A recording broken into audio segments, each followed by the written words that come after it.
in Mississippi. Later, she finally found a death certificate, not in Mississippi, but in Washington, D.C. And though it had the correct date of death, November 18, 1917, the cause was blank.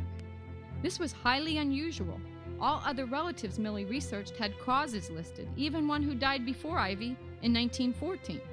Ivy Hoover was mysteriously murdered in 1917. At that particular time, J.Edgar Hoover was just beginning his career in the F.B.I. and had just been promoted in the F.B.I. And the census records revealed that after Ivy's death, Annie ended up back in Washington, D.C. with her husband, Dickerson. The reason why Annie came back was because Ivy mysteriously was killed. And that was part of the secret in the family, that there was 2 murders in our family that made us say that you could never tell that J.Edgar Hoover is related to us. He is passing, this is what was said, he is passing for white. So when she left and went back to Washington, why would she stay? Her lover was killed. The other murder in Millie's family was J.Edgar Hoover's half-sister, Mazzola, who wasn't happy about their father, Ivy's murder. She died 10 years after he did, also at a young age, leaving 5 babies motherless. Again, mysterious circumstances and no death certificate found anywhere. And since hers was the second murder in the family, no one was even whispering about it. Even today, family members are still affected. Yes, we found him. Think about it. Think about how early the cemetery is. Here's a child who was buried here in 1831. That's very early. You know, that's very early. Interesting. I mean, think about it. How many country cemeteries have either of you seen where you have blacks and whites buried in the same cemetery? Not very many. I haven't seen any since we've been here. You've got whites, you've got blacks over there. I knew Ivy wouldn't be with the rest of them. Ebenezer is over there at that, Polk Chitter, with the black people. And I knew they were going to find Ivy there. Look how, this is where Ivy is with the white family. Doesn't that tell you something? As Millie and her researchers discussed the rarity of blacks buried with whites in the early 1800s, the son of Uncle Ivy's only living grandchild showed up. So normally, a slave master would not be buried with his slave. Whites, period, wouldn't be in the same cemetery. They'll have a road to separate them.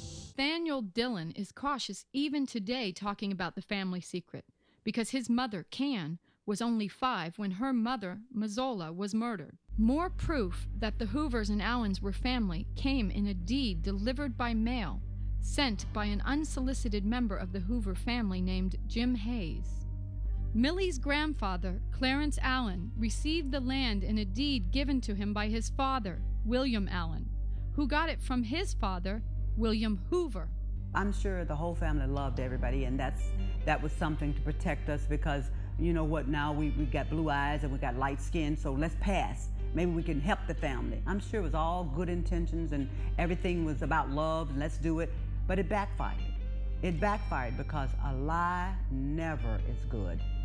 And J.Edgar Hoover was forced to live a lie his whole life, believing until his late teens that he was not only a white child, but the son of Dickerson Hoover, who apparently hated him. Another clue to Hoover's inner torment came in an obscure little booklet he authored called If I Had a Son. I wanted to find out something that told me something about the man, about even the boy, when he was a little boy. So I got this little book and I started reading it. I felt J.Edgar Hoover in this piece. I know that he was writing for a Sunday school, probably Sunday school class, and he was writing If I Had a Son. And why did he pick that topic? If I had a son. He didn't have a son. He never wanted a son. He never even wanted a wife. I read that much about his autobiography to find that out. When I read this, the first thing he said was, if I had a son, I'd probably be frightened. That was deep. That was deep to me. Then one thing stuck out in this piece with me was he said, if I had a son, I swear to do one thing. I'd never tell him a lie. I'd always tell him the truth. And that then made me know that I'd found the truth in my family. The truth was that as horrible as J. Edgar Hoover would become to Black America, he was in the beginning at least a victim himself. Because the white father that he was raised by didn't accept J. Edgar Hoover, and he said that many times, and my mother is my everything. His mother raised him. And I feel like in this pamphlet he was trying to tell us that he was being abused. He was being abused by this man because he found out that his mother had an affair and he wasn't his son. And I think that all his life he was abused, because I think that when he was older he was told the truth, and I believe that. He was told the truth, and he had to carry that lie, the same lie I had to carry. Millie's own family was not happy with what she had done. Family members got together, and they were very angry. They were very upset about Millie writing this book. They felt that she had no right to dig up the dead. Millie's research rattled some skeletons in her family's closet, far more shocking to them than being related to J. Edgar Hoover. You see, the thing that I think was the biggest secret was the incest in the family. Millie's kinship chart exposed a family tree with almost every branch intertwined and twisted. For instance, Millie and her siblings are all half-fourth cousins, too, and their mother is also their half-third cousin once removed. And even though Big Daddy predicted it, one day all these bones will come out the closet. No one in Millie's family was thrilled to see her shining a light into the darkness. And they oftentimes assumed it might be something negative, so many were very, very unsupportive, and some extremely hostile and threatening.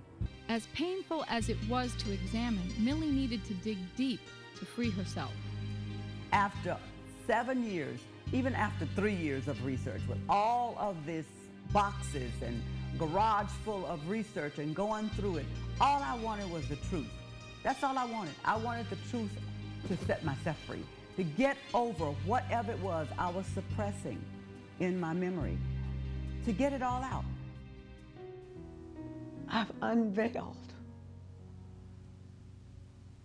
the pain inside of me through the help of loving people that cared about that pain, saw that pain, didn't even know me.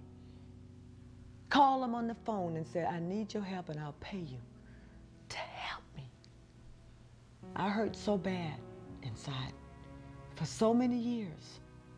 And not only that, I was abused by so many people because I had no memory of my childhood.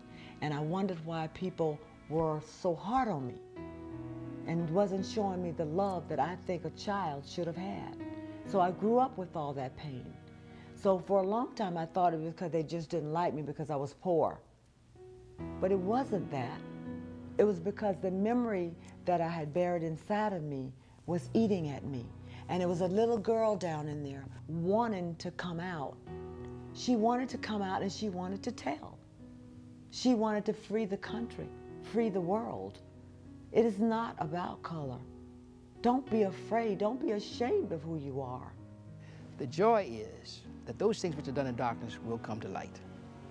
And I thank God for Miss McGee and her work and those who helped her, because it gives us an explanation for why this man hated black people so much, one, and two, why he was a criminal about getting goods on other people and their secrets. My grandfather's spirit is there. And he's proud.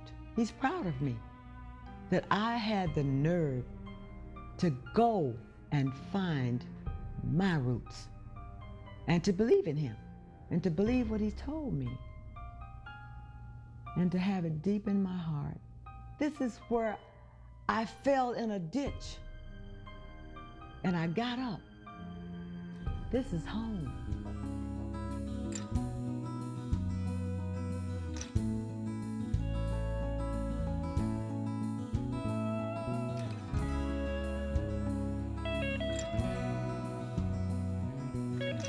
I'm here to free my family, free America of the curse that J. Edgar Hoover, my relative, put upon this country. I'm here to say to everybody, we're all free at last. It doesn't matter what color we are. And I would take the first step to say that I forgive you, J. Edgar Hoover. Miss McGee Morris has proven to the world that what's done in the dark shall truly come to the light.